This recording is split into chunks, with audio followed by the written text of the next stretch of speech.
Well, just coach, I didn't look for the last time you held the team under 10, but what did it look like to watch this? It's been a while. That's probably why you didn't look. It had been a while. Yeah. This defense. What did you see from this defense? Not just the takeaways, but the plays that got them the takeaways. If that makes sense. I mean, there's takeaways. There's 4th down stops. One early in the game. I just and again, you've probably been waiting to ask me all season. Like, you tell me that Coach Best are playing with a ton of confidence. They're stopping the run enough. Occasionally they'll get an explosive. Just kind of everybody's kind of waiting for that "I told you so" moment. I'm not saying I told you so, but like we've gotten better each and every week, even if it's not statistically. From the time we came back from Bozeman, and we licked a ton of wounds after that game. We did. And that's not fun to look in the mirror and see the scars that were left, some self-inflicted and some put on us by them. To be able to put ourselves in position to be 5-3 in the conference going into next week is something that is really, really important. More so than the 6-6, getting back to 500. To me, that 5-3 in conference just sounds different than 4-4. In one of the tougher conferences, one of the tougher slates. And, unfortunately, we're playing the last one on the road, but our defense played outstanding. They played lights out. I mean, just lights out. And part of the reason why calling that field goal fake in that second quarter was part of that. I've had no thoughts about putting our defense in situations, albeit 97 yards away from the end zone, but putting our defense in situations I know that they're going to bail me out of. And John Landry, 3 plays later, I think, picks the ball off. So that was probably selfish of me, but thankful for him. Awesome. It was 0-7, 0-0. You're gonna win a lot of ball games doing that. And we both teams came in wounded a little bit, and we just found ways to get over the top. And I wish we would have converted on more of those turnovers with more points. But 27 was enough today. How is Jake doing? It looked like he wanted to go back in, but I assume you didn't want him to go back in if you didn't have to. Well, first off, you got to be cleared. And I think he just, at some point, look at each other. Just, it's one thing to be competitive, and you love the mindset of being competitive, but how competitive takes away from the intelligence. And it wasn't because we were up; it's because it's the situation we just didn't feel right. Whether we're up 40 or down 40, to me, you make the same decision because it's the right decision. And it just, Our gut was it wasn't the right thing to do, and so. We were going to play who we had and not look back and not wonder what if. And once we leaned on Caden to go in, it wasn't like we were going to go back if things got weird. So having a 20-point lead at that time helped out the situation. It was a 3-possession game, but we weren't going to play back and forth ball with Jake possibly returning no matter what the circumstances were throughout the last quarter of the game. Do you remember the last time you've gone to QB4? No, I've been here. It's 29 seasons, I think. I don't know. I can't. I don't know. It's because it was my job to keep those guys healthy, or I wasn't going to see the next season as an offensive line coach. So, if we're that was the whole deal. If we're playing with our 4 men, then we're probably not hanging out too much with each other for very, very long. So, and we take a lot of pride in protecting those guys. And the game's different now with the QB run game and all that stuff than it was before. And we'll look at the film and we took some hits last week. You don't bounce back. It's not like you go into Missoula 100% and come out 100% going. Your body takes some percentages throughout the course of the year. And so some of those things, especially when you play a game and a half going into your second and a half game, they just those aches and pains. Now he feels like what it's like to be 50 years old, almost like me. So now we got something in common. But hopefully it's nothing structural if and when they look at it. His spirits were good. He's a competitor, so he was honored to try to help his teammates out. But it was the best decision that we can make to make sure that he's in a good health space. One play that stood out to me was when he completed, I think it was to Miles on a 3rd and 10 awesome. to keep that drive going at the beginning of the second half. Yeah. What have you seen out of him now for 6, 7, 8? Now we got 8 quarters in a row, I suppose. Yeah, 10 if you really want to look at it, maybe 10 and a half since sack. He keeps his eyes downfield. He doesn't avert the rush when he doesn't need to avert the rush. It's still a small sample size. Now, we're 3 games in, so everybody wants to know. You see 451 and going into Missoula. you can't take that away from him. We don't want to take that away from him. But at the end of the day, more data gives us a better idea. But the rush doesn't necessarily affect him. He's probably more athletic than he probably gives off.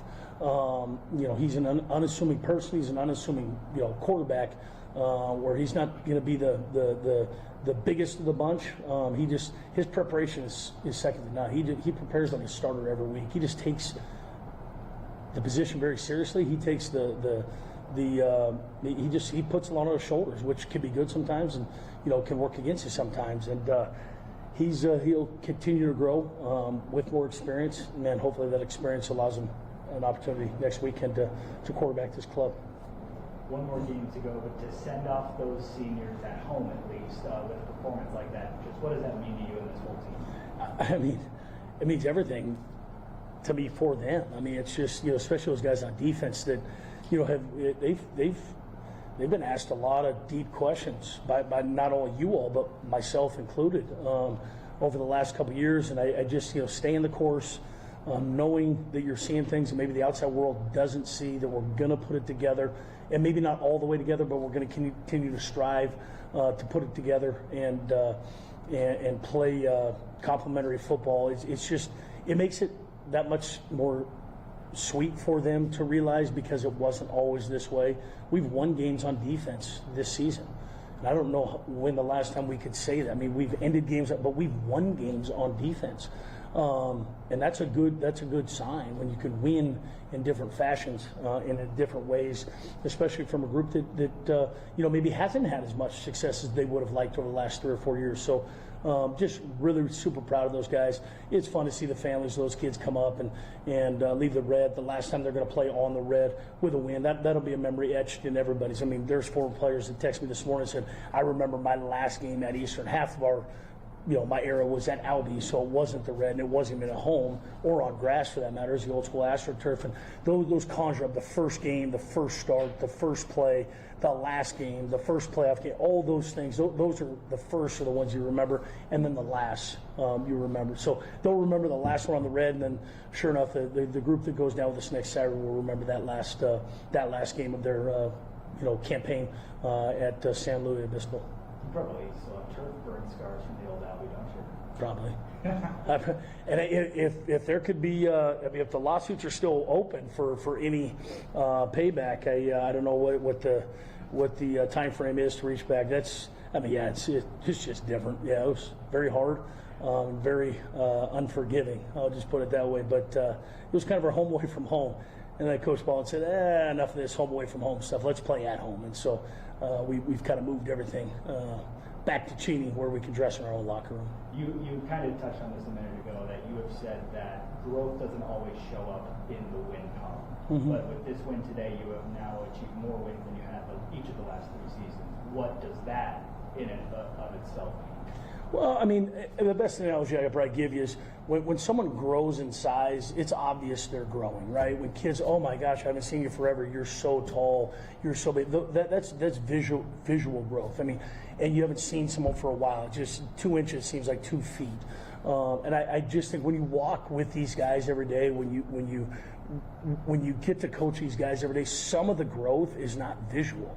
And that's the world wants the growth to be in the left column. I get it. That's part of our evaluation as coaches and unfairly as players. But all the other growth that's not in those 2 columns, we get to see. We get to be a part of. And it's not like we grow every day, but we've grown every year. And it's not because of the win-loss column. That's not what it is. I told the kids 3 or 4 games ago, this is the most coachable bunch that I've been a part of as head coach in 9 falls. And we've had some good teams. Coachability has nothing to do with the wins and losses. They're sponges, and they don't do things right. We busted a lot of stuff that you don't know we busted. We got a TFL today, but we busted things where it's like, oof, you wiped it brown, live to fight another down. We're going to have some hang-ups and some mess-ups, but just the non-visual growth of these kids, I can't thank those coaches enough. Coach E stuck to this game plan after last year, minimized some of the stuff and found out who we are going to lean on and who we intend to be, and we didn't veer away from that stuff. And I think there's results naturally drive believability. We're getting results on defense, and so that believability has just manifested itself, and they're enjoying practice, and they're enjoying games. They're enjoying legitimately each other's company. And so maybe that has to do with a bunch of 18, 19, 20-year-olds playing. I don't know, but I love to be part of it, and I'm thankful to be part of it. And Coach, obviously every game is important, but it seems like this one meant more, being senior day, last home game. So you talk about remembering that last game. So what was your message to the team before the game? Nothing. I was with the seniors. I get no message. I kind of feel like maybe if we lose, it's on me because I'm going to get blamed either way. That's kind of been standard here. I think it's just a bit easier to hang out with those kids that are doing it for the last time. So our associate head coach, Mark Anderson, is the one that provides that pregame. If a pregame speech gets your hair on the back of your neck to rise for 3 hours, you're lying to somebody. Like, it can get you going. The message can be sent, but the message really is from Sunday through Friday. At the end of the day, and it's really been starting since July 29th. I mean, it just doesn't happen. This has taken a long time to get to this point. And again, we're coachable enough to not listen to the noise, look at the stats, because we don't know any different. We haven't continued to have it. So we're going to bathe in the correct success. We're going to continue to coach the moments we need to be coached in. But there's just no more. This is for the logo. Senior Day is always for the logo. We don't play for seniors. We play for the logo, and the seniors are part of that logo. And that's always kind of been the plan here as far as me being head coach. This logo means the world to me, but we're not going to play the game differently because some guys are leaving Cheney with no eligibility left. We're going to play for the logo and understand that the seniors are going to be recognized. And so I got to hang out with those 20 kids before the game. So I got no wind of what was said, what was done, but they prepared the right way all week long and have for a better part of the season to illustrate how the preparation went when we get to Saturdays. That's good.